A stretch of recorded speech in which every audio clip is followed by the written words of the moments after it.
Oi, gente, tudo bem? Vamos então para mais uma pílula. O assunto de hoje é o microempreendedor individual, o nosso famoso MEI. E quem que é o MEI? Como ele surgiu? Isso eu vou te contar ao longo da nossa conversa.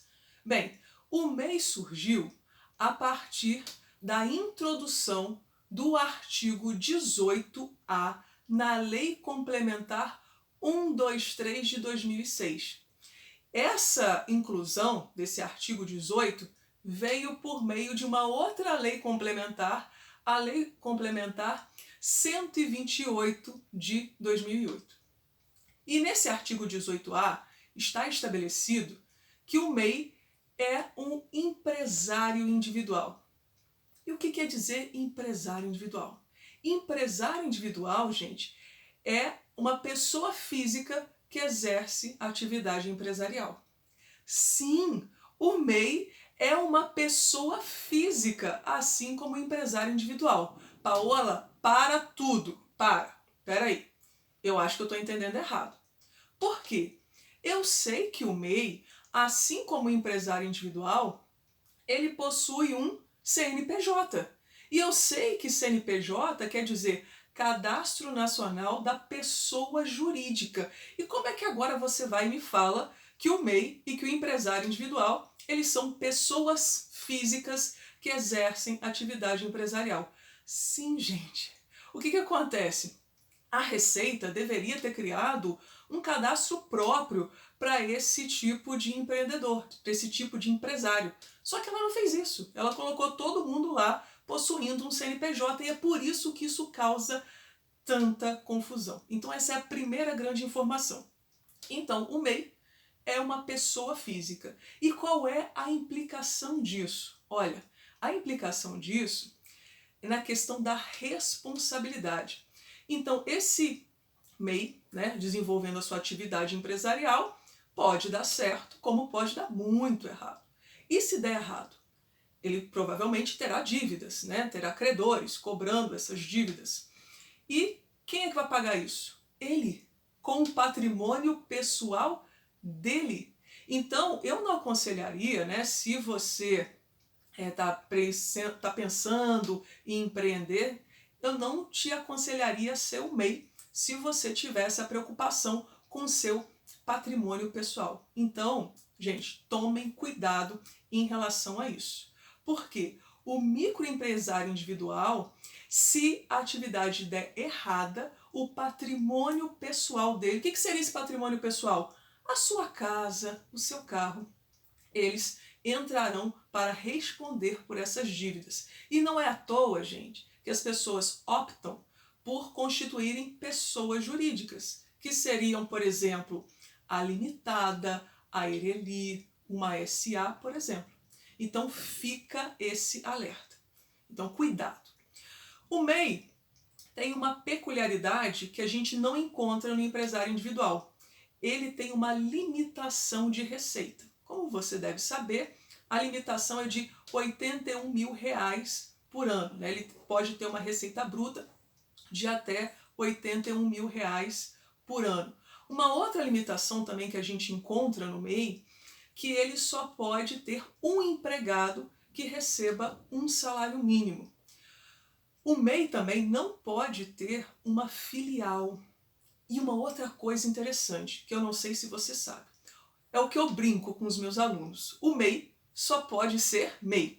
Porque quando a pessoa faz a sua inscrição como MEI, que você sabe, se você não sabe eu te conto, a inscrição é feita onde? No portal do empreendedor. O MEI nasce virtualmente, diferente do empresário individual, que você faz a inscrição dele, lá na junta comercial. O MEI, ele vai nascer nesse portal, eletronicamente, virtualmente, e você cria esse MEI lá, você faz as alterações que você quiser nesse MEI, assim como você também pede a extinção dele também por meio desse portal. Então, olha só, o MEI, ele tem peculiaridades que a gente não encontra no empresário individual. Como, por exemplo, essa questão que eu estou te contando de que o MEI só pode ser MEI. Como assim, Paola? Olha, se você é MEI, você não pode ser o titular de nenhuma outra sociedade. Você não pode ser o titular, por exemplo, de uma Ireli. Você não pode ser o sócio de uma limitada, de uma SA.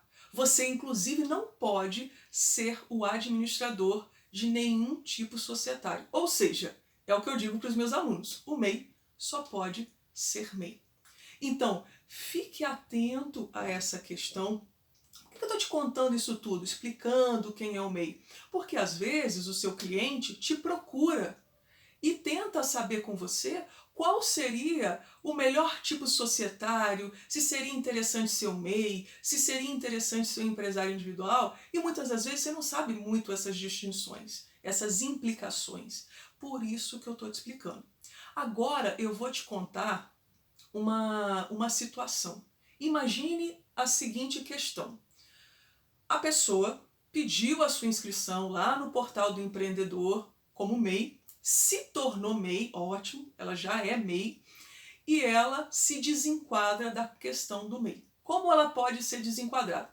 Ela mesma pode pedir voluntariamente, ou, por exemplo, ela teve uma receita superior a R$81.000, ou ela passou a desenvolver uma atividade que o MEI não pode desenvolver, porque sim, o MEI tem limitação em relação ao objeto. Não é qualquer objeto que ele pode desenvolver. Tem uma lista enorme falando quais são os objetos. Depois você procura na internet que você acha isso facilmente. Então, ela já tem a inscrição como MEI e por algum motivo ela foi desenquadrada. Desenquadrada da onde, gente? Desenquadrada da onde, gente? Do CIMEI, daquele sistema simplificado de arrecadação. Porque uma outra peculiaridade do MEI é que ele já nasce enquadrado como ME. Diferente do empresário individual, que você pode pedir o enquadramento como ME, ou seja, como microempresa, ou como empresa de pequeno porte. O MEI não, ele já nasce enquadrado, já nasce participando do Simples Nacional. E aí ela foi desenquadrada. E ela quer voltar, ela quer se tornar MEI. Ela consegue? Sim.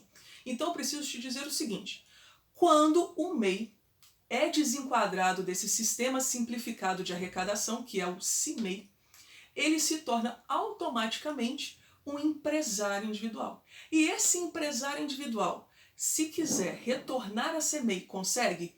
Sim, ele consegue, claro, né? desde que ele atenda aos requisitos para voltar a ser MEI. Bem, eu espero ter te ajudado, eu espero ter contribuído.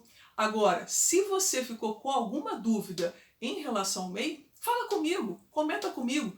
Inclusive, eu tenho um convite para te fazer.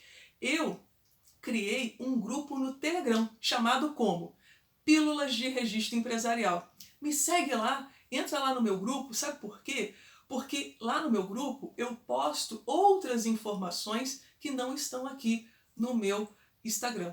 Então, se você tiver mais interesses em aprofundar essas questões, outros assuntos que eu também coloco lá no meu grupo do Telegram, fica o convite, entra lá que você vai ter acesso a essas informações, tá certo? Então um abraço, nos vemos nos próximos vídeos.